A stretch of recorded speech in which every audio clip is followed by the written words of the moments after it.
Hello friends, this is Sonam और आज हमारे साथ है मिस्टर बलजिंदर सिंह जो एक फिटनेस और लाइफस्टाइल कोच हैं। आज ये हमें हेल्प करेंगे ये बताने में कि हम अपनी लाइफ और फिट और हेल्दी कैसे बना सकते हैं। So Baljinder, welcome to the show.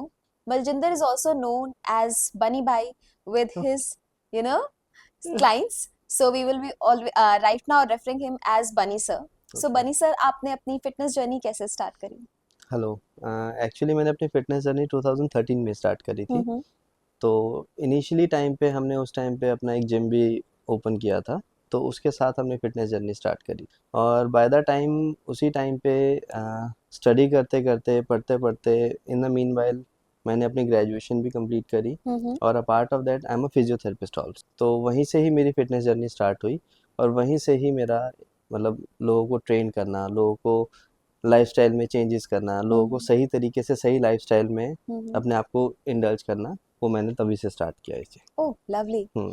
सो अगर जैसे हमारे व्यूअर्स जानना चाहें जो आज आपकी तरह एक फिटनेस जर्नी स्टार्ट करना चाहता है, आजकल का ट्रेंड हो गया है, आई थिंक कि लोग 30s में 20s में as early as possible start करना चाहते हैं, बट कुछ हमारे जैसे लोग भी हैं जिनको बहुत लेट रियलाइज हुआ है कि फिट होना कितना इंपॉर्टेंट है और हेल्दी लाइफस्टाइल में ओके। आना। सो एक बिगनर कैसे स्टार्ट कर सकता है देखिए, अपनी जर्नी बिगिनर को को? स्टार्ट करने के लिए सबसे पहले अपने डे टू डे रूटीन में ही चेंजेस लाने ज़रूरी हैं। वो चेंजेस क्या होते हैं? वो चेंजेस बस यही होते हैं कि सबसे पहले अपनी मील्स पे ध्यान दीजिए। उसके बाद अपने लिए 10 से 15 मिनट निकालिए कि आपको एक्सरसाइज़ कैसे करनी है, क्या करनी है एक्सरसाइज़, नॉट कैसे करनी है, क्या करनी है। तो जब आप इनिशियली अपने लिए कोई भी एक रूटीन सेट कर लेते हैं कि आपको मॉर्निंग में अगर आप उठे हैं तो आपको ये मील लेनी है। उसके बाद आपको 10 से 15 मिनट एक्सरसाइज़ करनी है। हम्म। उसके बाद अपना day to day routine set करना है। अपना हम्म। डे टू डे रूटीन एक बार अगर आप अपना सेट करना स्टार्ट कर लेंगे, तो आप अपनी फ़िटनेस जर्नी वहीं से स्टार्ट कर लें। फिर आपको प्रॉब्लम नहीं होगी एक्चुअली इन सब चीज़ों को कंसिस्टेंसी से स्टार्ट करने में। तो ये जैसे हम डे टू डे की बात करते हैं, डे टू में आई होप हम मैन और वुमेन दोनों को काउंट कर रहे हैं। एग्ज़ैक्टली, दोनों। तो इनका जो फिटनेस रूटीन होता है सेम होता है या कहीं डिफर करता है नहीं, इनके नहीं, दोनों एक्सरसाइजेस? का बिल्कुल सेम होगा रूटीन। इसमें कोई डिफ़र नहीं करेगा, कोई ऐसा नहीं है कि मेल के लिए हाँ अलग या फीमेल के लिए अलग। बट हाँ, ये हमारी स्टार्टिंग जर्नी के लिए। इनिशियली जब आप स्टार्ट करेंगे तो इसी तरीके से स्टार्ट करेंगे। बाकी जब आपके गोल्स अलग हो जाएँगे तो ऑटोमैटिकली आपके एक्सरसाइज़ रूटीन चेंज हो जाएँगे। आपका वर्कआउट रूटीन के साथ-साथ आपका मील्स चेंज हो जाएँगे। वो हम्म। धीरे-धीरे करके उसमें टाइम लगता है, वो टाइम टेकिंग प्रोसेस है। और हम्म। फ़िटनेस कोई कुछ दिनों की जर्नी नहीं है। ऐसा नहीं है हम्म। कि फ़िटनेस अगर आप आज स्टार्ट करेंगे तो 15 दिन या 20 दिन या 1 महीने या 3 महीने में आप सोचेंगे कि हाँ, मेरे को इतने ही टाइम में करना है। हम्म। फ़िटनेस आपको अपनी लाइफ़स्टाइल में ऐड करना तो जैसे आपने काफी मील्स के बारे में स्ट्रेस किया है कि हमें मील्स में चेंजेस करने चाहिए, तो न्यूट्रिशन कितना इम्पोर्टेंट है फॉर रिमेनिंग फिट है। And healthy? न्यूट्रिशन सबसे ज़्यादा इम्पोर्टेंट, क्योंकि फ़िटनेस जो हमारी जर्नी स्टार्ट होती है सबसे पहले हमारे अपने घर से, हमारे अपने किचन से स्टार्ट होती है। आप चाहे 1 घंटा वर्कआउट करें, चाहे 2 घंटे वर्कआउट करें, मगर अगर आप एक हेल्दी मील नहीं ले रहे हैं, अच्छा खाना नहीं खा रहे हैं, अपनी बॉडी को अच्छे से ट्रीट नहीं कर रहे हैं उसमें, तो आप कभी फिट भी नहीं हो पाए। सर, जैसे बहुत ही कंट्रोवर्शियल हो गया अच्छा खाना, हुँ। कैसे हम डिफाइन करें अच्छे खाने बेसिक को? अच्छा खाना, नॉर्मल दाल-रोटी भी आपके लिए अच्छा खाना है। मगर इसके साथ अगर आप ऐड करेंगे कि ठीक है, अगर आप सपोज़ करिए मॉर्निंग में उठते के साथ ही आपको कुछ अलग से खाना है। सपोज़ हम्म। आजकल के जो अब अगर हम यंग जनरेशन को ही अगर हम बोलें, हम्म। यंग जनरेशन मतलब 19, 20, 21, हम्म। 25 के बच्चे हैं, हम्म। तो उनके लिए रूटीन एक ऐसा हो चुका है कि वो मॉर्निंग में उठते के साथ ही उनको जंक फूड्स चाहिए, ठीक है ना? तो उनको अगर दाल-रोटी खाने को बोलो तो उनको लगता है नहीं ये अच्छा खाना नहीं है। वो इवन बाहर से कुछ ऐसा ले लेंगे जो उनको अच्छा लगता है बट वो एक्चुअल में अच्छा है नहीं। हम्म। तो हमारी अपने ही घर में एक इतना अच्छा एक बैलेंस्ड मील है, जो उसी को ही अगर हम खाना स्टार्ट करें स्टार्टिंग जर्नी के लिए तो हम्म। बहुत अच्छा रहेगा। सर, और जैसे लोग जो स्टार्ट करते हैं, जैसे 30s में जो स्टार्ट कर रहे हैं, 40s में स्टार्ट कर रहे हैं, तो उनके लिए दाल चावल is not a big deal. ये खाते हैं, अपने बचपन से खाते आए हैं, बट अब जब अपनी जर्नी स्टार्ट कर रहे हैं, तो एक बैलेंस्ड डाइट हुँ। क्या लगती है? थोड़ा सा आप एक्सप्लेन कर पाओगे क्या उसके क्या इंक्लूड कर सकते हैं हम एक बैलेंस्ड डाइट में? उसके लिए सबसे पहले अगर वो 30s में अपनी फ़िटनेस जर्नी स्टार्ट कर रहे हैं, तो उसमें उनको ये सोचना पड़ेगा कि अगर वो अपने आप को अब अनफिट मान रहे हैं, हम्म। तो सबसे बड़ी प्रॉब्लम उनकी लाइफ़स्टाइल है, जिसमें वो अपनी एक्सरसाइज़ के लिए टाइम नहीं निकाल पा रहे। तो वहाँ पे उनकी प्राइमरी जो चीज़ें होंगी, प्राइमरी ज़रूरत होगी वो एक्सरसाइज़ होगी। कि हम्म। लेट्स सपोज़ अगर किसी का रूटीन ऐसा है कि वो सुबह 7 बजे अपने ऑफ़िस जा रहा है हम्म। और रात को 6 बजे या 5 बजे अपने घर आ रहा है, तो हम्म। उसके लिए सबसे इम्पोर्टेंट चीज़ है कि वो अपनी एक्सरसाइज के लिए टाइम निकालें। हम्म। और वो एक्सरसाइज कुछ भी हो सकती है। हम्म। रैंडम आप घर में एक योगा मैट बिछा के इनिशियली स्ट्रेचिंग से भी स्टार्ट कर सकते हैं। या आप वॉकिंग से स्टार्ट कर सकते हैं। तो जब आप एक्सरसाइज करना स्टार्ट करेंगे तो ऑटोमेटिकली यही मील आपकी बैलेंस्ड मील हो जाएगी। ओके, तो सर जैसे वॉकिंग कुछ इम्पैक्ट देती है, जैसे बिल्कुल, काफी लोग कहते हैं कि हम वॉक करते हैं, हम 1 घंटा वॉक करके आते हैं, जो हमारे कॉर्पोरेट एग्जैक्टली। के हम्म। कलीग्स होते हैं कहते हैं 1 घंटा वॉक करके आते हैं, 2 घंटा वॉक करके, बट जब एक्चुअली बात आती है किसी एक्सरसाइज की या किसी स्ट्रेंथ ट्रेनिंग की, तो वहां पे वो कहीं ना कहीं दिखता है कि वो फेल हो रहे हैं, और there is a scarcity of strength in them. तो ये आपको सही लगता है जस्ट वॉकिंग इज इनफ? मैं आपको इसमें एक चीज़ थोड़ा सा डिफाइन करता हूँ पहले, हम्म। कि जो आपने बोला ना वॉकिंग, वॉकिंग का मतलब ये नहीं है कि आप लोग दो फ्रेंड्स गई हैं हम्म। और वो सिर्फ वॉक कर रही हैं। ऐसे तो आप 4 घंटे वॉक करेंगी ना, आपको कुछ बेनिफिट नहीं होना। वॉकिंग का मतलब ये है कि आप ये देखो आप किस पेस पे चल रहे हो, कितनी स्पीड पे चल रहे हो। लेट सपोज कि अगर हम एक ग्राउंड का, सपोज ये ग्राउंड है हम्म। और हमने उसका एक चक्कर 4 मिनट में लगाया है, हम्म। तो आपका नेक्स्ट टारगेट होना चाहिए कि वही एक चक्कर आप नाना करके 3 साढ़े 3 मिनट में लगाइए। ओके। तो जब वो आप अपनी पेस को मेंटेन रखते हैं प्लस स्पीड को मेंटेन रखते हैं, तो आपका जो हार्ट है वो अच्छे से काम करता है। Hmm. That is actually exercise. Exercise doesn't mean कि आप सिर्फ घूम रहे हैं। तो आजकल के लोग बेसिकली इस वॉकिंग को एक्सरसाइज मानते हैं, हम्म। बट वो एक्सरसाइज नहीं है। एक्सरसाइज के लिए आपको एक प्रॉपर सही तरीके से अपना एक स्केड्यूल बनाना पड़ेगा। उस हम्म। स्केड्यूल के अकॉर्डिंग, सपोज करिए अगर आपने मेरे को अभी बोला कि आप 1 घंटा वॉक करते हैं, आपको हाँ। 1 घंटा क्यों वॉक करना। अब सपोज करिए अगर आप कहीं पर वॉक करने के लिए एक हम्म। पूरा राउंड कंप्लीट करने के लिए 20 मिनट्स लगाते हैं, आपका हम्म। टारगेट होना चाहिए कि आप नेक्स्ट वही राउंड हम्म। नेक्स्ट डे हम्म। उसी को 15 मिनट्स में करके देखिए ना, तो ओके। आपको वही वॉकिंग बहुत इफेक्ट देगी। ओके। एक्चुअल में वहां पर आपके मसल्स सही ढंग से काम करेंगे। और इस हम्म। टाइम पे अभी आप वॉक नहीं कर रहे हैं, हम्म। आप बस टहल रहे हैं। तो टहलना और वॉक करना दोनों में बहुत फर्क है। सो ब्रिस्ट वॉकिंग की आप एक्चुअली बोल रहे हो? ब्रिस्ट वॉकिंग बहुत ज़रूरी है, जिसमें कि ओके। एक्चुअल में आपके मसल्स एक्टिव हों, आपका हार्ट रेट थोड़ा तेज हो, आपके मसल्स को ज़्यादा से ज़्यादा काम करना पड़े, इवन स्वेटिंग भी हो उसके साथ साथ। ओके, ठीक तो है। सर हम क्या ये इम्प्लाई कहीं पे कर रहे हैं कि स्वेट होना एक हम्म। अच्छी एक्सरसाइज के लिए एक मैंडेटरी रिक्वायरमेंट होती है, कि मतलब वो तो करना ही करना पड़ेगा वरना ओके। नहीं हो पाएगा? बेसिकली सिर्फ स्वेट होना नहीं, क्योंकि हम्म। अगर आपको सिर्फ स्वेटिंग से ही आपको अगर ये इंडिकेट होता है कि स्वेटिंग हो रही है, तो इट मीन्स आप एक अच्छी एक्सरसाइज कर रहे हैं, ऐसा ज़रूरी नहीं। ठीक है ना, क्योंकि अगर स्वेटिंग ही करना या होना ज़रूरी, तो आप एक सौना में बैठेंगे तो उसमें अच्छा खासा स्वेटिंग हो जाएगा। Sweating is just a process जिसमें हमारी बॉडी अपने आप को कूल डाउन करती है। तो स्वेट होना जो मैंने वर्ड बोला वो बस इसलिए, जब आप अपनी बॉडी को एक अपने अच्छे लेवल पे लेके जाते हो, हम्म। वहाँ पर ले जाने के लिए हमारी बॉडी को अपने हार्ट रेट को, अपना हमारा जो बॉडी का हार्ट रेट होता है हम्म। उसको बैलेंस करने की ज़रूरत होती है। हम्म। तो बॉडी स्वेट होगी, स्वेट होने की वजह से थोड़ा कूल डाउन होगी। जब हम्म। कूल डाउन होगी तो बॉडी मतलब जो बेसिकली जो बंदे हैं जो एक्सरसाइज कर रहे हैं, हम्म। उस टाइम पे वो थोड़ा नॉर्मल हो। ओके। तो that is the main procedure, कि स्वेटिंग होना अपने आप में कोई ऐसा नहीं है कि स्वेटिंग हो रहा है तो इट मीन्स आप एक अच्छी एक्सरसाइज करो, ऐसा नहीं है। यहाँ ओके पर फिर दो कुछ अलग अलग चीज़ें आती हैं। ठीक है ना, सर, यहाँ। जैसे ही आपने बात करी ना, I like to cut you here, hmm. आपने जैसे बात करी दो अलग अलग चीजें, इसमें ये दो चीजें ये भी है, कार्डियो और स्ट्रेंथ। हम्म। अब इसका कितना इम्पैक्ट हो रहा है? बहुत इम्पैक्ट है।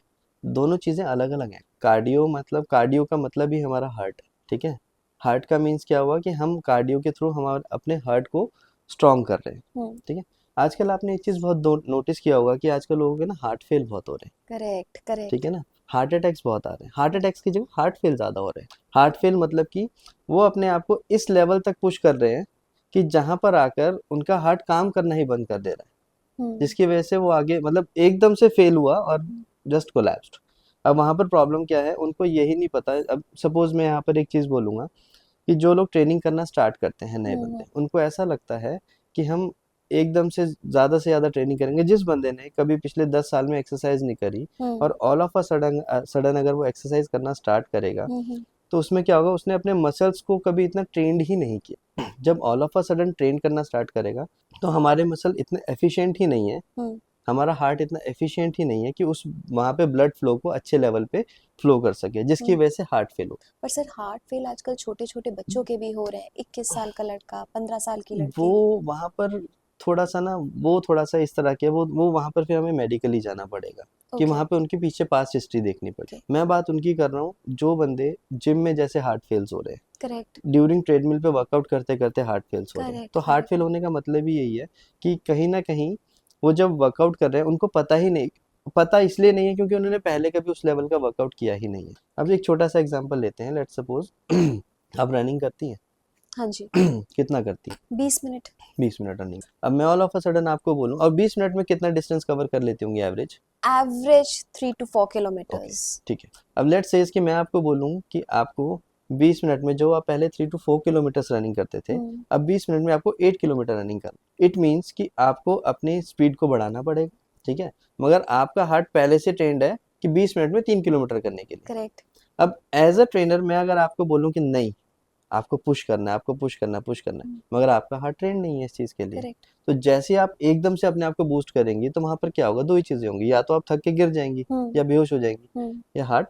अब यहाँ पर ये बहुत जरूरी है कि हमें कार्डियो और स्ट्रेंथ लेके दोनों को साथ साथ चलना है, मगर दोनों को डिफरेंशिएट ऐसे करना है कि हम 2 या 3 दिन वीक में कार्डियो ट्रेनिंग कर रहे हैं और उसके साथ थोड़ा थोड़ा थोड़ा थोड़ा स्ट्रेंथ ट्रेनिंग भी कर रहे हैं, क्योंकि मसल्स के लिए स्ट्रेंथ करने से हमारे मसल बहुत अच्छे ग्रो होते हैं। ओके। एंड ये मेन एंड वुमेन दोनों के लिए ही दोनों के लिए इम्पोर्टेंट जरूरी होता है, है। दोनों के लिए बहुत इंपॉर्टेंट। बट जैसे सर आजकल अब अगर कोई जिम ज्वाइन करते हैं, जैसे मेरी बहुत सारी फ्रेंड्स हैं जो जिम ज्वाइन करते हैं, एंड जो ट्रेनर्स होते हैं वो बहुत ज़्यादा स्ट्रेंथ ट्रेनिंग को बहुत ज़्यादा महत्व देते हैं, इंपॉर्टेंस देते हैं, एंड कार्डियो को वो रहने देते हैं कि रहने दो, सबसे पहले वेट्स उठाओ आके सब जिम में, सबसे पहले डंबल्स उठाओ। दिस इज राइट या कहीं ना कहीं कुछ मिस हो रहा है? यहाँ पर सबसे बड़ी प्रॉब्लम है उन ट्रेनर्स, उनको अपने क्लाइंट्स को, उन बंदों को सही से गाइड करना ही नहीं है, क्योंकि जब चीज़ें दोनों ज़रूरी हैं तो वहाँ पर ये देखना है कि आपके पास जो बंदा आ रहा है कि उसको बेसिकली ज़्यादा ज़रूरत किस चीज़ की। अब लेट्स सपोज अगर आप कहीं जाती हैं, आपको आके सीधा बोले आपका बेसिक गोल है कि आपको मेंटेन रहना है, तो उसमें हम आपका जो कोई भी आपका जो वर्कआउट प्लान बनेगा, उसमें आपका एक बेसिक वर्कआउट प्लान बनेगा जिसमें वीक में 2 या 3 दिन कार्डियो ट्रेनिंग होगी और मैक्सिमम 2 या 3 दिन आपकी स्ट्रेंथ ट्रेनिंग होगी, या दोनों का कॉम्बिनेशन। और दोनों का अगर कॉम्बिनेशन होगा तो आप अपने आप को मेंटेन भी रख पाएंगी, अपने आप को फिट भी रख पाएंगी और अपने आप को एनर्जेटिक भी रख पाएंगी। आप डे टू डे रूटीन में अपने और अच्छे काम कर सकते हैं। मगर जो हमारे आजकल के जो नए ट्रेनर्स हैं ना, उनके साथ सबसे बड़ी प्रॉब्लम ये है, ये लोग पढ़ते नहीं है। ट्रेनर सर्टिफिकेशन की तरफ आप इंडिकेट कर रहे हो? एग्जैक्टली, ये लोग पढ़ते नहीं है। इनके साथ प्रॉब्लम क्या है कि सपोज अगर मैंने बॉडी बना ली तो मैं आपकी भी बॉडी बनवा, बट उनको ये नहीं पता कि आप किस लेवल पे ट्रेनिंग, या आप किस लेवल पे ट्रेनिंग कर सकते हो और मैं किस लेवल पे कर सकता हूँ, ठीक है ना। अब यहाँ पर अगर हम मेल और फीमेल को भी अगर अलग छोड़ें, सपोज करो एक मेल ट्रेनर के पास एक मेल ही उनका क्लाइंट गया है, अब अगर उस मेल की कैपेसिटी है कि वो 50 पुशअप्स इन 1 गो कर सकता है, मगर बहुत सारे ऐसे मेल हैं जो 5 पुशअप्स भी नहीं कर सकते। Correct. But it doesn't mean ना कि वो उनको भी उसी लेवल पे लेके चले। करेक्ट। पहले उनको बेसिकली सिखाया जाए कि आपको ट्रेन कैसे करना है। तो वहाँ पे प्रॉब्लम ट्रेनर्स की आती है, वहाँ पे प्रॉब्लम ट्रेनर्स की। और सबसे बड़ी प्रॉब्लम ये है कि उनको सबसे पहले अपने आप को एजुकेट करना, वो अपने आप को एजुकेट नहीं करते। बहुत सारे ऐसे ट्रेनर, काफी सारी मेडिकल कंडीशंस भी आई थिंक इग्नोर हो जाती हैं, पूछा नहीं जाता है जो आप एग्जैक्टली ट्रेनिंग के लिए जाते हो। एग्जैक्टली, वो तो इनसे पूछते ही नहीं है बहुत सारे। अब तो खैर जैसे कि मोस्टली जिम्स के अंदर अब खैर अभी काफ़ी क्वालिफाइड ट्रेनर्स रखते हैं, तो अब पहले ही उनसे डिटेल्स ले ली जाती हैं। मगर अभी भी बहुत सारी जगह ऐसी हैं जहाँ पर आपसे पूछेंगे ही नहीं कि आपको किसी तरह की प्रॉब्लम है, आपको कोई इश्यूज हैं, आपको ये वर्कआउट करने में या इस तरह के वर्कआउट करने में या कार्डियो वर्कआउट करने में कोई प्रॉब्लम्स आती हैं। ऐसे बहुत सारे टेस्ट होते हैं, बेसिक टेस्ट होते हैं जो ट्रेनर्स को वैसे भी सिखाए जाते हैं। लेट्स सपोज अगर कोई ट्रेडमिल पे वॉक कर रहा है तो एक बेसिक कार्डियो टेस्ट किया जाता है कि हाँ, आप अपने क्लाइंट से बात करिए कि आपका क्लाइंट अगर आपसे सही ढंग से बात कर पा रहा है तो उसका हार्ट रेट किस लेवल पे है, कैसे चल रहा है, कैसे नहीं चल रहा है। सपोज करो अगर आप अपने क्लाइंट को 5 to 10 मिनट्स वॉक करवा रहे हैं और वो आपसे बात भी नहीं कर पा रहा है, तो इट मीन उसका हार्ट बहुत वीक है, तो आपको उसको उस लेवल पे ट्रेन करना पड़ेगा। यहाँ पर एक ट्रेनर की जरूरत है, एक अच्छे ट्रेनर की है कि वो उसको उस लेवल पे लेके जाए। एजुकेटेड ट्रेनर की, exactly the word is educated trainer. Okay, तो कि वहाँ पर उसमें ये ही प्रॉब्लम, उन्होंने पढ़ाई करी हो, सर्टिफिकेशंस एग्जैक्टली, लिए हो, एक ह्यूमन बॉडी अच्छे से समझते हो। और एक अच्छा ट्रेनर होगा तो यहाँ पर जो ये हम मेल और फीमेल को वर्कआउट करने के लिए या इस तरह के जो मिथ्स है ना कि हाँ, जैसे सपोज एक फीमेल्स के साथ भी एक बहुत बड़े मिथ्स हैं कि अगर हम वेट लिफ्टिंग करेंगे तो कहीं हमारी बॉडी तो नहीं बन जाएगी, करेक्ट। ठीक है ना। ये बहुत बड़ा मिथ है। तो ऐसा नहीं है, आप ट्रेनिंग स्टार्ट करिए, ऐसा नहीं, आपके मसल्स टोन होंगे, बॉडी नहीं बनेगी, मसल्स टोन होंगे। ओके, ठीक है ना। तो ये सबसे बड़ा काम ही उसे एक अच्छे ट्रेनर का है। यहाँ पे बहुत बड़ा मिथ होता है कि अगर फीमेल्स पुशअप्स करेंगी तो कहीं नहीं मसल्स तो नहीं आ जाएंगे। देखिए, पुशअप्स करने की वजह से जो फीमेल्स को बेसिकली सर्वाइकल प्रॉब्लम होती है, ऑलमोस्ट मैं एक एवरेज मानता हूँ, मुझे पक्का पता नहीं है, फिगर नहीं मुझे पता कितनी ठीक है, बट 70 to 80% फीमेल्स को रहता है कि यहाँ सर्वाइकल पेन है, ट्रापेजियस उनके हमेशा टाइट रहते हैं, आर्म्स की स्ट्रेंथ वीक होती है। आप पुशअप स्टार्ट करिए एक बार, इनिशियली 5 to 10 से स्टार्ट, 5 to 10 भी नहीं, 4 to 5 से स्टार्ट करिए, जी 4 to 5 pushups in a day आप स्टार्ट करिए। आप देखिए विद इन अ मंथ काफ़ी अच्छा आउटकम है। मेरे बहुत सारी ऐसी आंटीज कह सकते हो ओके जिनकी एज 80 81, जिनको तो अभी वॉक करना स्टार्ट किया है, जी उनको मैंने वॉल पुशअप से स्टार्ट करवाया है, क्योंकि फ्रोजन शोल्डर के प्रॉब्लम में उनकी, क्योंकि करेक्ट एक एज के बाद हमें ये frozen shoulder, cervical spondylolysis, low back pain, बहुत ही नॉर्मल प्रॉब्लम्स हो जाती हैं एंड ये लोग। ये कोई बीमारियां नहीं है, इट्स अ लाइफस्टाइल डिसऑर्डर। इनकी कोई दवाइयां भी नहीं है। हाँ, ओके बैक पेन, अगर नॉर्मल बैक पेन है तो आप वो सोचो कि वो नॉर्मल बैक पेन, पेन्स की कोई ऐसा जैसी कोई दवाइयां नहीं है। हम्म और इन सब चीज़ों को ठीक करने के लिए हम खुद अपने आप को ही, मतलब हम ही जिम्मेवार हैं। हम ठीक भी खुद ही कर सकते हैं, खराब भी हम ही ने खुद किया हुआ है। सो जैसे आपने आप पर एज की बात करी हम्म कि आंटीज अंकल्स जिनकी एज थोड़ी ज्यादा है and they gain hmm, accordingly to the age, तो क्या एक मोटा इंसान भी फिट हो सकता है, बिल्कुल या हो फिट सकता है। होने के लिए आपको एक स्लिम ट्रिम बॉडी ही चाहिए, नहीं नहीं नहीं, जो आजकल की नॉर्मल जनता बोलती है कि अगर आप पतले हो तो आप फिट हो, आप मोटे हो तो आप फिट नहीं एग्जैक्टली हो? ये बहुत अच्छा एक क्वेश्चन किया आपने। एक्चुअली मोटा इंसान फिट होना, अब यहाँ पर ना इसको इस तरीके से सोच सकते हो कि सपोज एक पतला इंसान हम्म 4 किलोमीटर की रनिंग कर रहा है और वो अप्रोक्सीमेटली टाइम ले रहा है कोई 12 15 मिनट, ठीक है। और वही एक मोटा इंसान हम्म सेम 4 किलोमीटर की रनिंग कर रहा है, हम्म वो मोस्ट मोस्ट प्रोबेबली टाइम ले रहा है 10 से 12 मिनट या ओके 10 मिनट। तो ओके। अब इसमें फिट कौन है, आप बताइए। सर इसमें आई मोटा थिंक 10 इंसान। से 12 मिनट वाला ही फिट हो सकता है। हाँ, अब यहाँ पर ये है कि मोटा और पतला होना, कई बार कईयों के कुछ जेनेटिकली कुछ ऐसा होता है जिनका वेट बढ़ता है, यस। जिनका वेट मैनेज नहीं होता है, हम्म। बट इट डजंट मीन कि वो इंटरनली फिट नहीं है।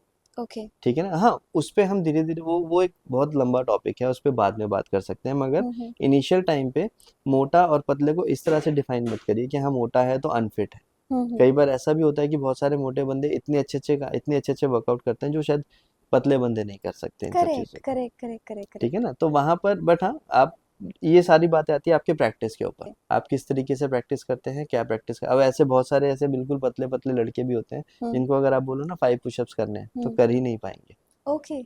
ठीक है ना, तो वहां पर फिटनेस अपने आप में एक, आप ये कह लो, एक प्रैक्टिस है हम्म। कि आप जितना अपने आप को रोज थोड़ा थोड़ा थोड़ा थोड़ा थोड़ा थोड़ा अपने आप को ट्रेन करेंगे, हम्म। उतना आप अपनी फिटनेस को अच्छे से अच्छे अचीव कर सर सकते इसमें हैं। आप एक छोटा सा एग्जांपल दे दो कि हमें अपनी फिटनेस रिजीम में एक जो बिगनर की होती है, बहुत ही स्टार्टर की, हम कौन कौन सी एक्सरसाइजेस इंक्लूड कर सकते बेसिकली सिर्फ 3 एक्सरसाइज है हैं? ओके जो कि आप अपने घर में भी कर सकते हैं। एक ओके। के लिए शायद आपको थोड़ा बाहर जाना पड़े, but pushups, squats and chin up, ये 3 एक्सरसाइज से इनिशियली स्टार्ट करिए हम्म आप।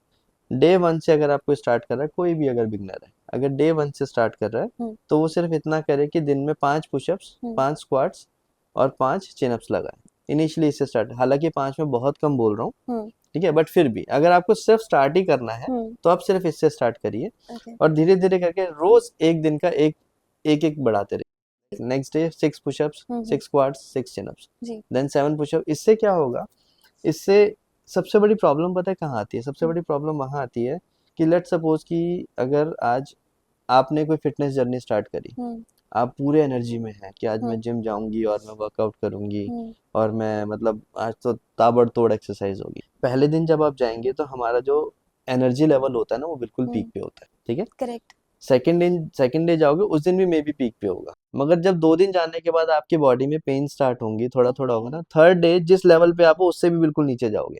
जी जी बिल्कुल। On that time you need a motivation कि यार कोई एक ऐसा मोटिवेशन हो जिसकी वजह से आप दोबारा उस लेवल पे आ सको। हम्म।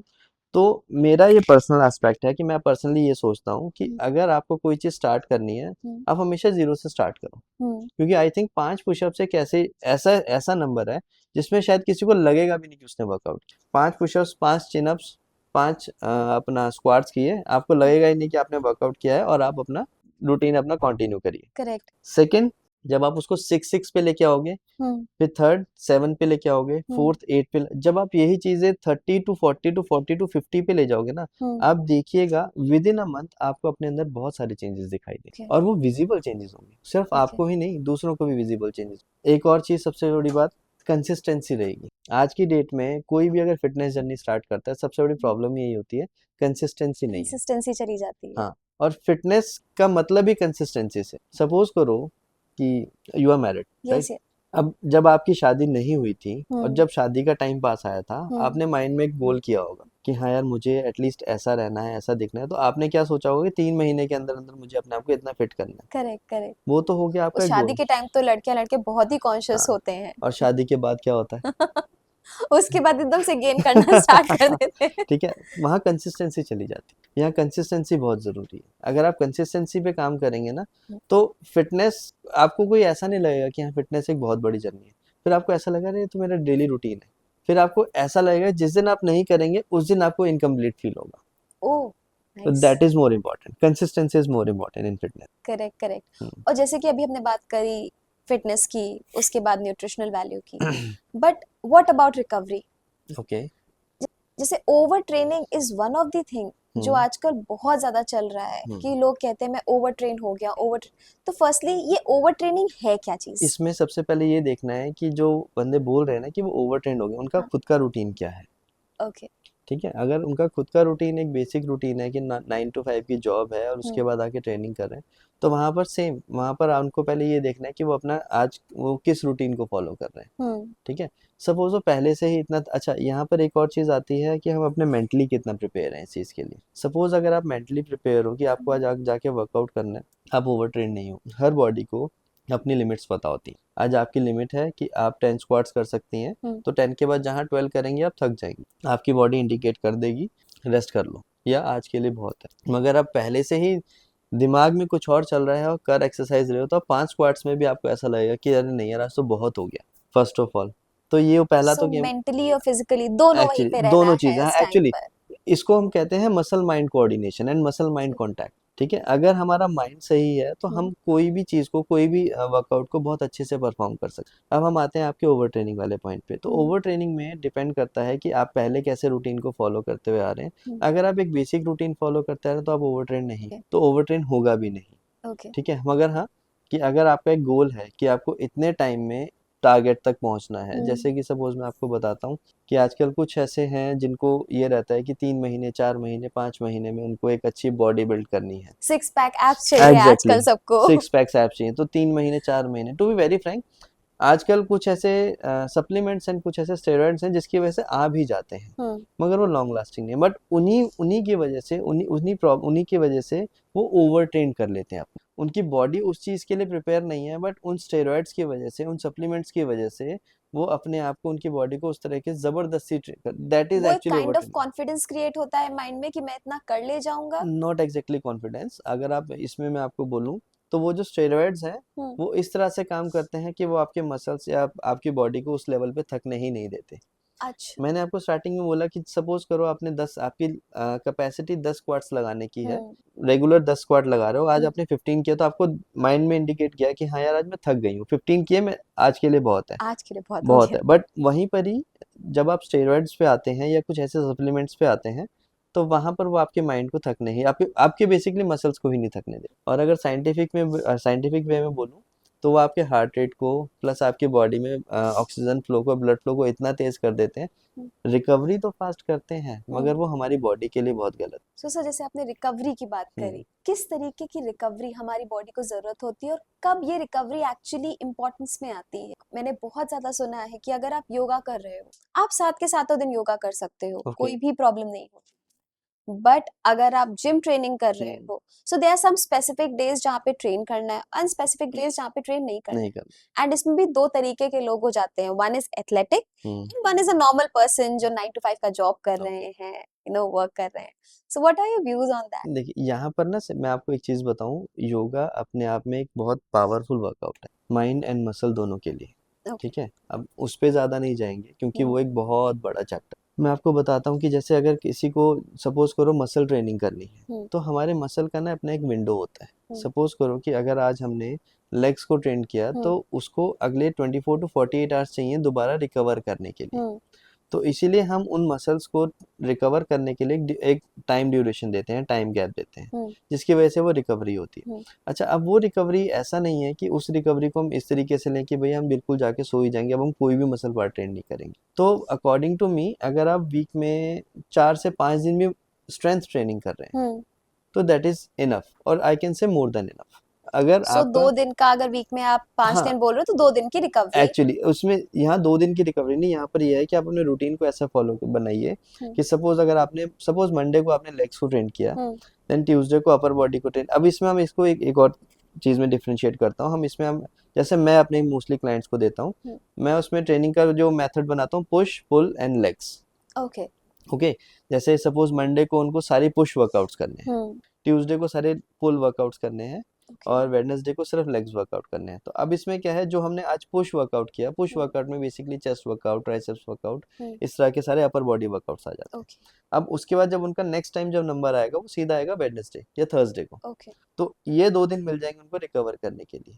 अब इस दौरान उन बंदों के पास अगर ऐसा टाइम नहीं है कि वो वर्कआउट भी कर सकें, या हफ्ते में सिर्फ 4 दिन दे रहे हैं, हम्म तो भी उनके लिए सफिशिएंट है। वो ओके अपने सारे बॉडी पार्ट को ट्रेन भी कर रहे हैं और हम्म ओवर ट्रेन भी नहीं कर रहे हैं, ओके। प्लस उनको रिकवरी का भी अच्छा टाइम मिल रहा सो तो जैसे आपने पुश पुल वर्कआउट वाला है। बताया, थोड़ा सा इसमें एक्सप्लेन करोगे कौन कौन सी एक्सरसाइजेस पुश में आ जाती हैं, ओके, या कौन कौन से बॉडी पार्ट्स जो आप ट्रेन करते हो वो पुश में आता है, पुल में आता है, नेक्स्ट आई वाला? टेल यू, जैसे पुश में अगर हम करते हैं तो पुश में हमारा चेस्ट पार्ट आ जाता है, ओके ट्राइसेप्स पार्ट आता है। किसी भी एक्सरसाइज, जो भी एक्सरसाइज आप पुश कर रहे हो, okay push exercise, pushups, chest press, hmm dumbbell press, hmm shoulder press, hmm ठीक है, ट्राइसेप्स, पुली पुश डाउन, ये हम्म हमारे पुश वर्कआउट्स हैं। ओके पुल में हमारी बैक मसल्स आ जाती हैं, हम्म ठीक है, लैट पुल डाउन आ जाते हैं, लाइक ये मैं आपको एक्सरसाइज के नाम बता रहा हूँ, हमारे करेक्ट पूरे करेक्ट बैक मसल्स आ जाते हैं, करेक्ट ठीक है, बाइसेप्स मसल्स आ जाते हैं, हम्म जिसमें चेस्ट, बाइसेप्स, ट्राइसेप्स तो हमने 2 दिन में पूरा इंक्लूड कर दिया, और लेग्स में हमारा लेग्स का वर्कआउट हो जाता है। अच्छा, इसमें मैं एक और चीज़ ऐड कर देता हूँ, इनके साथ हम बीच बीच में कभी कभी हम कोर का ट्रेनिंग भी ऐड कर सकते हैं, जिसमें एक और आजकल बड़ा मिथ है, वो मैं ही आपको बता देता हूँ। वो बेसिकली वो मिथ ये है कि जिनको लोगों को लगता है ना कि हमें रोज कोर का वर्कआउट करना है, रोज कोर ट्रेनिंग करनी है, तो हमारे 6 पैक्स एब्स आएंगे। हम्म देखिए, कोर बेसिकली अपने आप में ऐसा नहीं है, कि अपना एक टॉर्सो मसल है। हम्म आप उसको मसल को भी मसल की तरह ही लीजिए, हम्म आप उसको जितना ट्रेन करेंगे आपको उतना ही उसको रेस्ट देने की भी जरूरत है। ऐसा नहीं कि रोज कोर करेंगे तो आपके एब्स और अच्छे होंगे और अच्छे डिफाइन, नहीं है ऐसा। हाँ, ये उनके लिए ठीक है जो प्रो लेवल के बॉडी बिल्डर्स या प्रो लेवल के एथलीट हैं, जो हम्म उनको जिनको अपने एक लेवल पे कंपटीशन पे जाना है, हम्म वो यहाँ पर वहाँ पर वो हम उसको डिफरेंशिएट कर सकते हैं। हम्म मगर एक लेमैन के लिए, आपके हमारे जैसे बंदों के लिए, हम्म आप हफ्ते में 1 या 2 दिन भी कोर कर रहे हैं, hmm that is enough, more than enough. Okay. And how important is detoxing, colon cleaning? ये ओके, आजकल काफी सारी चीजें आ रखी है मार्केट में, तो ये कितना इम्पोर्टेंट है हमारी बॉडी के लिए? बहुत इंपॉर्टेंट, डिटॉक्सिफिकेशन, कोलोन क्लीनिंग तो बेसिकली ये हमारे नेचुरोपैथी में भी बहुत हेल्पफुल है। लाइक नेचुरोपैथी में एक बड़ा बेसिक सा प्रोसेस है, आप अगर 1 हफ्ता या 15 दिन फ्रूट डाइट पे भी रहेंगे, हम्म तो भी आपकी बॉडी के जो मतलब आपके जो इंटेस्टाइन्स हैं, वो धीरे धीरे करके क्लीन होना स्टार्ट हो जाती हैं। ओके डिटॉक्सिफिकेशन भी उसी के थ्रू ही आपका डिटॉक्सिफिकेशन एंड कोलोन क्लीनिंग दोनों चीज़ें एक साथ हो जाती हैं। अब इसमें अलग अलग प्रोसीजर, अलग अलग तरीके हैं, हम्म ठीक है। कोलोन क्लीनिंग करने के लिए, अगर आप लेट सपोज अगर नॉर्मल एक फ्रूट डाइट पे रहते हैं, हम्म आपके इंटेस्टाइन क्लीन होना स्टार्ट हो जाती हैं, आपकी इंटेस्टाइन अच्छे से खाने को एब्जॉर्ब करना स्टार्ट करती हैं, ओके आपको न्यूट्रिएंट्स अच्छे मिलने लग जाते हैं। इसके अलावा डिटॉक्सिफिकेशन, लाइक बॉडी में जितने भी टॉक्सिन्स हैं, लाइक जो हमने, आप ये कह लो कि कुछ भी उल्टा सीधा खा के हमारी बॉडी में जमा कर रखे, जिसकी वजह से हमारी body day to day routine में स्लो हो रही है, हम्म ठीक है। अब बहुत बार आपने देखा होगा कि बहुत सारे बंदे एक नॉर्मल डेस्क जॉब में भी ऐसे इतने थके हुए फील करते हैं, हम्म जिनको ऐसा लगता है कि भैया बस आज हमारी जान निकल गई करेक्ट करेक्ट है। करेक्ट सबसे बड़ी प्रॉब्लम यही है कि वो इंटरनली उन्होंने अपने आप को जंक फूड खा खा के, या गलत टाइम पे गलत खाना खा के अपने आप को इंटरनली बहुत वीक बना दिया। टाइमिंग बहुत ज्यादा बहुत इम्पोर्टेंट है इंपॉर्टेंट है, खाने की। बहुत इंपॉर्टेंट, टाइमिंग तो बहुत इंपॉर्टेंट है। अगर आप ये देखिए कि अगर हम अपने पुराने के टाइम पे भी चले जाएं, तो हम्म हमारा बेसिक एक रूटीन हुआ करता था, लाइक हम्म ज़्यादा पुराना भी नहीं चाहते हम, जब हमारा स्कूल टाइम भी होता था, हम्म तो घर से कुछ छोटा मोटा खा के निकलते थे, स्कूल जाते थे, हम्म 10 से 11 बजे लंच होता था, हम्म फिर सेकंड मील हमारी लंच होती थी, हम्म 2-2:30 बजे घर आते थे, हम्म थर्ड मील हमारी 2:30 बजे होती थी। हम्म फिर सपोज अगर हम ट्यूशन जा रहे हैं तो दूध पी के जाएंगे, हम्म नहीं तो हम आने के बाद फिर एक मील लेते थे, और करेक्ट। 7-7:30 बजे हम अपना खाना खा के सो सो जाते ये थे। 90s के बच्चों की आपने डाइट बता एग्जैक्टली, दी। यही होना चाहिए, सिर्फ बच्चों की नहीं, बड़ों की भी यही होना। अब आप ये देखिए कि दिन में मील्स कितने हैं उनके, कम से कम हम्म 6 से 7 मील्स ले रहे हैं वो। हम्म और आज की डेट में मैं इवन आपसे भी अगर पूछूंगा, तो आप भी दिन में कितने मील्स लेते हैं? सर मतलब बहुत ही कम मील्स लेते दो हैं, या एक तीन टाइम पे ज्यादा खाना खा लेते हैं हाँ, बिकॉज टाइम नहीं मिलता, उतने ब्रेक्स नहीं लेते हैं। वो बहुत गलत है ना, ओके एक टाइम पे ज्यादा खाना बहुत गलत है। ओके। आप उसी मील को थोड़ा थोड़ा बाइफरकेट करिए हम्म। और आप फिर देखिए आपका बॉडी का एनर्जी लेवल ही अलग हो। ओके। जिस टाइम पे आपको ज़रूरत है अगर आप उस टाइम पे अपने आप बॉडी को फीड कराएंगी हम्म। तो आपकी बॉडी का एनर्जी लेवल अलग हो, हम्म। आपका काम करने का एफिशिएंसी बढ़ जाएगी। और एक्चुअल में ये है, मेरे बहुत सारे ऐसे क्लाइंट्स हम्म। हैं, लिटरली बहुत सारे ऐसे क्लाइंट्स हैं जिनके हम्म। अंदर ये आउटकम आया है। मैं हम्म। अपने उस एक्सपीरियंस से आपको ये चीज़ बता रहा हूँ। आंसर ये जैसे ये तो हो गया हमारा इंटरनल बॉडी डिटॉक्स। ये कोलन क्लीनिंग का जो मैंने आपको बात करा, ये आजकल मतलब क्लिनिक्स में भी हो रहा है and they go through artificial way के थ्रू जाते हैं और एक हमारा नेचुरल वे होता है। व्हाट डू यू थिंक ये जो आर्टिफिशियल वे है कितना सक्सेसफुल है कितना नहीं है, या हमारे जो व्यूअर्स हैं उनको नेचुरली जाना चाहिए या आर्टिफिशियल वे में भी जा एक्चुअली सकते मैंने हैं? ये सुना तो है, हम्म। इवन मैंने देखा भी है, बट मैं इसके बारे में ज़्यादा नहीं बोल पाऊंगा या नहीं हम्म। बता पाऊंगा हम्म। बिकॉज इसके बारे में मुझे ज़्यादा इतना मुझे पता नहीं है। बट हाँ, हम्म। अगर नेचुरल वे में जाएंगे हम्म। तो उसमें सबसे बड़ी बात है आपको पता होगा कि आपके साथ क्या हो रहा ओके। है, आप क्या कर रहे हो अपने साथ। हम्म। और अपार्ट ऑफ दैट, ये जो नेचुरल कोलोन क्लीनिंग है वो आप अपने घर से स्टार्ट कर रहे हो ना। वो तो, और ऐसा नहीं है कि वहाँ पर कि आप 17 से 18 साल के बच्चे को भी सेम वही मील करा सकते हो और वहाँ हम्म। पे आप 50 साल के बंदे को भी वही मील करा सकते हो। तो ये मेरा पर्सनल ओपिनियन है कि हमें नेचुरली जाएं तो ज़्यादा बढ़िया है। उसके बारे में भी आई एम श्योर होगा, अच्छा होगा, बट मुझे उसके बारे में ज़्यादा पता नहीं। Very well said sir. और आपके जैसे हम लोगों ने अब ये इंटरनल बॉडी की बात हो गई, एक्सटर्नली में है तो एक्सटर्नल में रिकवरी के लिए काफी सारी चीजें आजकल आ रखी हैं। बिल्कुल। जैसे मसाजेस इज समथिंग जो बहुत ही एंशियंट टाइम से हमारे इंडिया में चला आ रहा है बिल्कुल। कि मसाजेस बहुत बेटर होती हैं।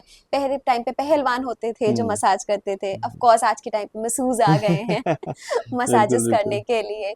There are also different technique that are being exactly. Introduced. Body cupping होता है, एक वेट कपिंग वेट होता कपिंग है, होता है, ड्राई एग्जैक्टली। कपिंग होता है। सो इसकी अलग अलग इम्पोर्टेंस है कि और किस ड्यूरेशन में ये लिए जा सकते हैं? हाँ, इसमें जैसे कि अब आपने बताया जैसे कि बॉडी मसाजेस होते हैं, हम्म। तो इसके लिए बड़ा एक सिंपल सा बताता हूँ कि अगर आप 15 डेज में एक मसाज ले रहे हैं तो आपकी बॉडी बहुत अच्छे से रिकवर करती है, हम्म। बॉडी बहुत रिलैक्स हो जाती है। हम्म। तो आई पर्सनली से कि ये हर किसी को 15 या 20 दिन में या वंस इन अ मंथ उनको कराना चाहिए। उसका बेनिफिट ये होता है कि बॉडी इजीली रिकवर हो जाएगी, बॉडी और अच्छे, और इवन हमें भी बहुत अच्छा लगेगा, हम खुद भी बहुत अच्छा रिलैक्स्ड फील करते हैं। सेकंड, क्या आप ब्लड फ्लो में भी हेल्प करते बहुत हैं? हेल्प करता है, ब्लड फ्लो में भी बहुत हेल्प करता है। ओके। ठीक है, और अगर हमारी बॉडी में छोटे छोटे नॉट्स बने होते हैं, लाइक आजकल जैसे जिनकी बहुत सारी सिटिंग जॉब। अच्छा, यहाँ पे मैं एक और चीज़ बोलूंगा कि लेट्स सपोज अगर किसी को पहले से ही बैक पेन का इशू, तो उनके लिए आई नेवर सजेस्ट कि आप मसाजेस पे जाइए। ओके। ठीक है, वो इसीलिए क्योंकि आजकल बहुत सारे मास्टर्स ऐसे हैं जिनको लाइक उनको पता नहीं है कि उनको कहाँ पर पॉइंट करना है, वो कहाँ पे प्रेशर, प्रेशर कहाँ पॉइंट्स। कहाँ पर प्रेशर अप्लाई करना है। ओके। तो आई आई मस्ट से कि जिनको अगर बैक इश्यूज हैं, सर्वाइकल स्पॉन्डिलाइसिस इश्यूज हैं, तो वो मत जाए, वो व्यूअर्स ना जाएं हमारे। हम्म। मगर वो बंदे जरूर जाएं जो अपना डे टू डे रूटीन में वर्कआउट अच्छा वर्कआउट कर रहे हैं या अच्छा हम्म। अपना रूटीन लाइफस्टाइल अच्छा है, हम्म। तो 15 से 20 दिन में एक बार जरूर जाएं। सेकंड, आपने पूछा था वेट कपिंग या ड्राई कपिंग, ये भी बहुत एंशियंट टेक्निक है, बहुत ज़्यादा अच्छा। Ancient technique. पहले के टाइम पे ना इस कपिंग को कहते थे सिंगी लगाना। हाँ, तो जो हिरन के सींग या ऐसे कुछ सींग होते जी थे जी। ना, तो बहुत पुराना बहुत एंशियंट टेक्निक है, मैं उस पर ज़्यादा नहीं जाऊँगा। मगर आज के टाइम पे इवन मैं भी ड्राई एंड वेट कपिंग दोनों, क्योंकि ये एक हमारे एक फिजियोथेरेपी का ही एक पार्ट है। ओके। तो इसमें क्या होता है कि अगर हम ड्राई कपिंग कर रहे हैं तो मसल्स को रिलीज करने के लिए बहुत अच्छा। ठीक है, तो ये हम, और इसको हम स्पॉट पे भी लगा लेट्स सपोज अगर आपको बैक पेन है, जी। सर्वाइकल पेन है, हम्म। शोल्डर पेन है, तो जी हम जी। उस स्पॉट पे लगा के उन मसल्स को रिलीज कर सकते हैं। ओके। आपकी ब्लड फ्लो को बढ़ाने में बहुत हेल्प कर सकते हैं। Apart of that, wet cupping के लिए वेट कपिंग के लिए हम ये कर सकते हैं, वेट कपिंग भी, मगर वेट कपिंग उनके लिए एडविजिबल है हम्म। जो एक अच्छे लेवल का वर्कआउट, अच्छे लेवल का मतलब एथलीट लेवल का वर्कआउट कर रहे हैं। उनके केसेस में ब्लड फ्लो अच्छे लेवल अच्छे अच्छे से करने के लिए हम क्या करते हैं, वहाँ पे कप्स लगा के स्क्रैचेस करके वहाँ से ब्लड निकालते हैं। ओके। इसको हम डिटॉक्सिफिकेशन भी बोलते हैं, जो आपने पहले मुझसे पूछा था। ठीक है, सो इस तरीके से भी डिटॉक्सिफिकेशन। एक्चुअली इस तरीके से भी, क्योंकि आप ये देखिए कि हमारी बॉडी के जो ब्लड का red blood cells and white blood cells का ना एक हम्म। लाइफ स्पैन होता है हम्म। 20 एंड 120 डेज। 20 एंड 120 डेज के बाद वो हमारे ब्लड सेल्स जो है वो ऑटोमेटिकली वो निकल के हमारी body through sweating, through urine, इस तरीके से बहुत नेचुरल प्रोसीजर से बाहर निकालती है, बट वो बहुत धीरे धीरे निकालती है। हम्म। कई बार ऐसा होता है कि वो हमारी स्किन की ऊपर वाली लेयर पे आके थोड़ा थोड़ा जमा हो जाता है। वहां पर हम क्या करते हैं, वहां पे वेट कपिंग करके हम उस पर्टिकुलर पोर्शन से वहां से जब ब्लड निकाल लेते हैं, हम्म। तो वहां पर ऑटोमेटिकली ब्लड फ्लो बढ़ जाता है। ओके। और जब ब्लड फ्लो बढ़ेगा एंड यू विल एक्चुअली, उनके बहुत अच्छे रिजल्ट हैं। उसका रिजल्ट मैं आपको बोलूँगा, अगर वैसे बोलूँगा तो 70 to 80% है। मैं ये मेरा पर्सनल ओपिनियन, मतलब पर्सनल मेरी वो है कि मेरे बहुत सारे ऐसे क्लाइंट्स हैं जिनकी मैंने वेट कपिंग करी है और वेरी नेक्स्ट डे उनको ऑलमोस्ट 70 to 80% रिलीफ है, बैक पेन में, शोल्डर ओके। पेन में, सर्वाइकल स्पॉन्डिलाइसिस और में। ये कितने ड्यूरेशन में लिए जा सकते हैं? इसका अगर वेट कपिंग करवा रहे हैं तो on an average 40 to 45 days का ड्यूरेशन होना चाहिए एक सेशन से दूसरे सेशन के बीच में। और अगर हम ड्राई कपिंग करा रहे हैं तो आप हर 15 to 20 डेज में आप करा सकते ओके हैं। ओके, तो ये बहुत हेल्पफुल है। काफी हेल्पफुल है एंड सर एक्सपीरियंसेस भी काफी अच्छे आ रहे बहुत हैं। अच्छे, अभी तक तो टचवुड मेरे ऑलमोस्ट आप ये कह सकते हो कि सारे ही एक्सपीरियंस अच्छे हैं, इसमें अभी तक कोई मेरे नेगेटिव रिव्यू अभी तक है नहीं। मेरे को ऑन एन एवरेज 5 साल तो मुझे कपिंग करते हो गए हैं। नाइस। और सर क्या हम सिंपल, अगर मैं बहुत ही सिंपल आपसे रिजीम पूछूं कि क्या हम सिंपल लाइफस्टाइल चेंजेस कर सकते हैं? अगर आपको 5 पॉइंट्स मुझे बता तो आप क्या बताना चाहोगे? Just 5 points for a simple lifestyle change, जिससे ओके, हम एक हेल्दियर लाइफस्टाइल कदम कम से कम अपना पहला कदम आगे बढ़ा सकते हैं। सबसे पहले स्लीप, अपने सोने के टाइम को चेंज, उसके बाद अपना मील, ठीक है, फिर थर्ड आपकी एक्सरसाइज, फोर्थ थोड़ा सा मैं बोलूँगा स्पिरिचुअल। स्पिरिचुअल जर्नीज हाँ, भी होनी चाहिए क्योंकि बिल्कुल होने आजकल चाहिए काफी इग्नोर कर देते हैं। Actually, spiritual.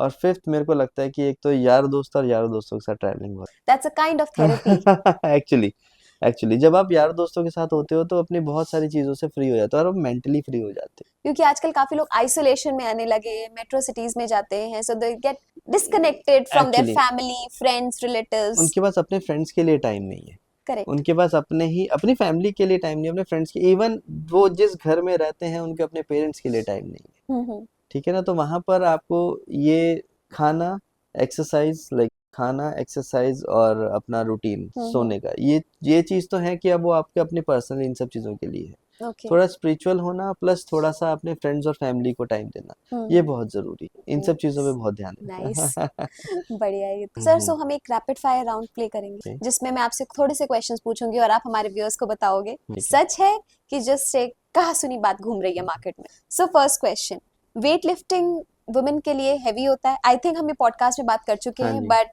आप बताइए मिथ है कि ट्रू है?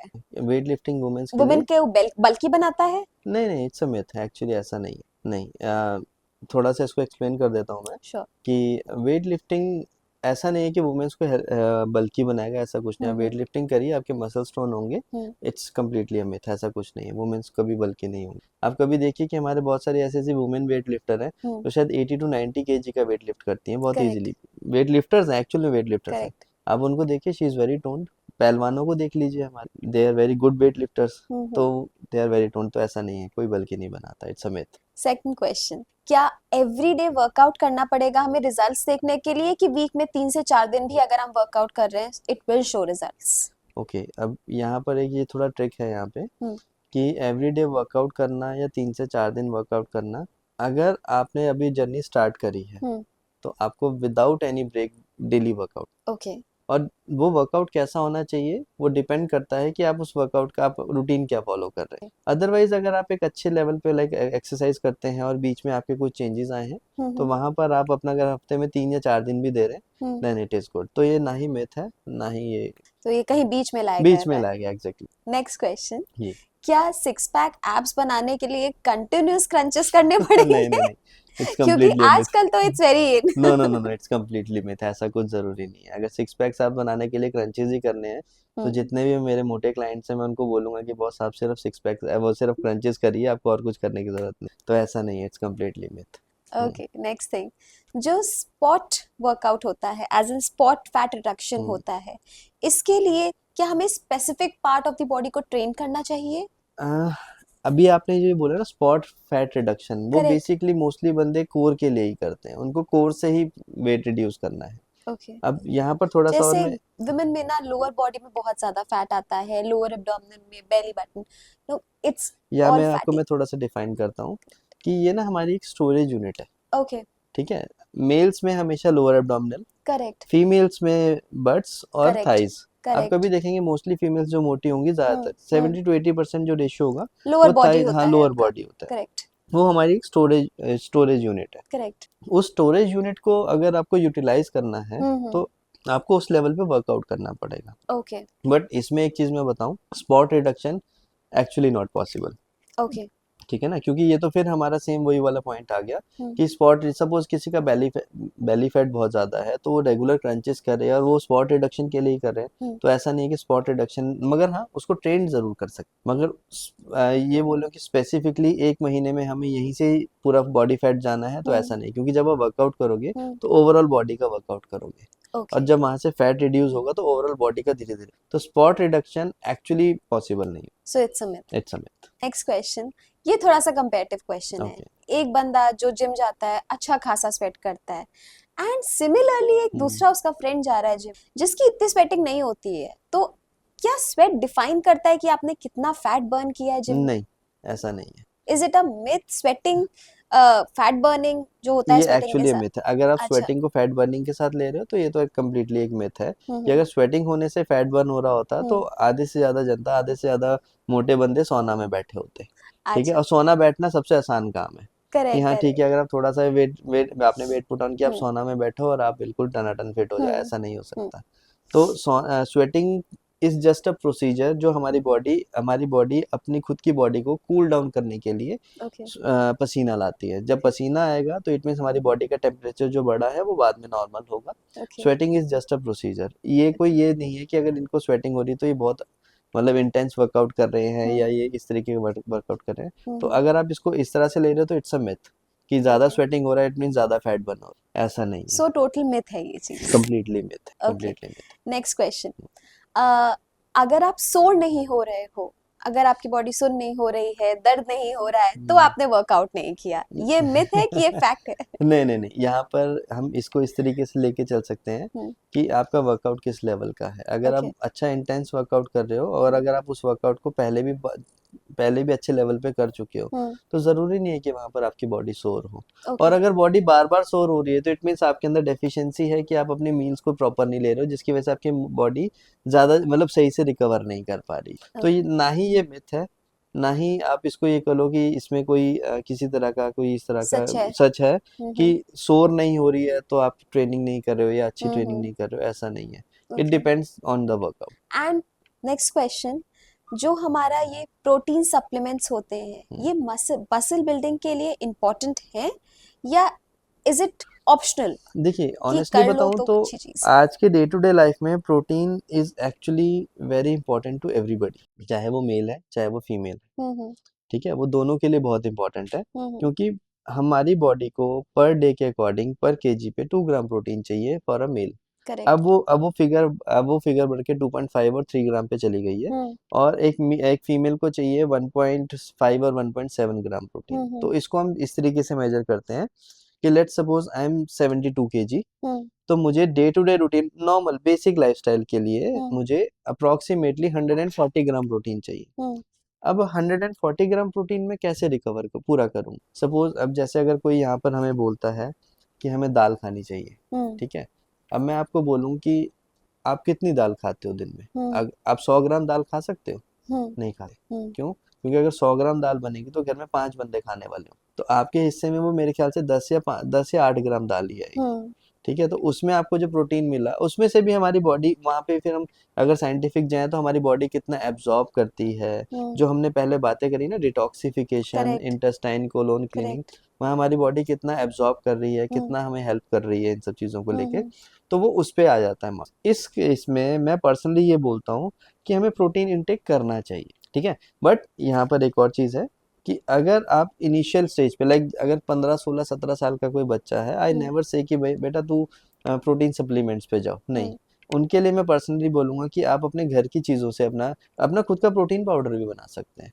सो मैंने खुद का प्रोटीन पाउडर कैसे बनाइए एक्चुअली वो? I tell you about that, क्योंकि मैंने पहले इनिशियल टाइम पे, जब मैंने बताया ना, मैं 2013 में जब अपनी जर्नी स्टार्ट करी थी, हम्म तो उस टाइम पे हमने ये सब चीज़ें इनिशियली बड़ा स्टार्ट किया था। तो उसमें क्या करते थे, सोयाबीन की दाल, काजू, हम्म मखाने, हम्म बादाम, हम्म 5 मगज, जिसमें आप फ्लैक्स सीड्स भी ऐड कर सकते हैं, जिसमें हम्म बीज कहते हैं, हम्म इन सबको लेके सोयाबीन की दाल को भून के इन सबको मिक्स करके, हम्म एक बार जब आप इन सबको मिक्स करेंगे, आप हम्म। देखिए आपका जो नॉर्मल प्रोटीन है, वे प्रोटीन से अच्छा प्रोटीन आपको इसमें, बट ओके। हाँ उतना बैलेंस नहीं होगा, हाँ। मगर उनसे ज़्यादा अच्छा होगा, ओके। क्योंकि इसमें अब इसमें कार्ब्स को बैलेंस नहीं किया जा सकता, बट हाँ इसका आउटकम मैं अगर पर्सनली बोलूँ तो मैंने खुद बहुत यूज़ किया है, बहुत अच्छे लेवल पे यूज़ किया है। और आज की डेट में भी मेरे बहुत सारे ऐसे क्लाइंट्स ऐसे हैं जो मुझे ये बोलते हैं कि सर हम प्रोटीन लेना ही नहीं चाहते। Okay. देन आई पर्सनली से कि आप प्रोटीन नहीं लेना चाहते, ठीक है, आप इस चीज़ को बनाइए। आपको पता है ना आपने क्या बनाया है, आपको पता है आपने इसमें क्या-क्या डाला है, क्या-क्या चीज़ें हैं इसके अंदर। तो आप जब उसको इनटेक करेंगे आपको किसी तरह कोई गिल्ट भी नहीं, जी प्लस बिल्कुल। आपको कोई नुकसान भी नहीं होगा। क्योंकि कई बार ऐसा होता है, वैसा सुनने में आया है और ऐसा होता भी है, क्योंकि जब कोई प्रोटीन इनटेक करता है कई बार थोड़ा-सा मोशंस की प्रॉब्लम होती है या कई बार कॉन्स्टिपेशन प्रॉब्लम होती है, तो वो किसको हो रही किसको नहीं हो रही इसके लिए हम इसमें जज नहीं कर सकते, इसको हम कोई नहीं बता सकता। करेक्ट। उसका ये है कि आप वो लो, उसमें से किसी को कोई प्रॉब्लम नहीं होगी। अपार्ट ऑफ दैट वो घर वाले खुद आपको बना के देंगे कि अरे यार ये तो अच्छी चीज़ है बॉस कि आप ये ले रहे हो तो बहुत अच्छी बात है। काम भी बचेगा। एग्जैक्टली। अपार्ट ऑफ दैट अब यहाँ पर जो आपने मुझसे क्वेश्चन पूछा था कि प्रोटीन लेना चाहिए, आई पर्सनली से कि लेना चाहिए, ठीक है, उसमें कोई वो नहीं है कि मिथ नहीं है इस तरह का, ज़रूर लेना चाहिए ताकि आपकी जो डे टू डे रूटीन का जो आपका डाइट है वो बैलेंस डाइट हो सके, और सबको ज़रूर Done. लेना चाहिए। Done. Thank you so much, sir. Thank you. It was a pleasure talking to you. Same है। काफी अच्छी बातें आपने हमें बताई हैं एक हेल्दी लाइफस्टाइल के साथ जाने जी। के लिए, एंड आई होप हमारे व्यूअर्स को भी काफी अच्छी इंफॉर्मेशन मिली हो आपसे, थैंक यू। एंड उनकी भी एक अच्छी और हेल्दी लाइफस्टाइल हो। So thank Okay. You so much sir. Thank you. Thank you guys for joining us. Thank see you. You in the next session. Sure. Bye bye.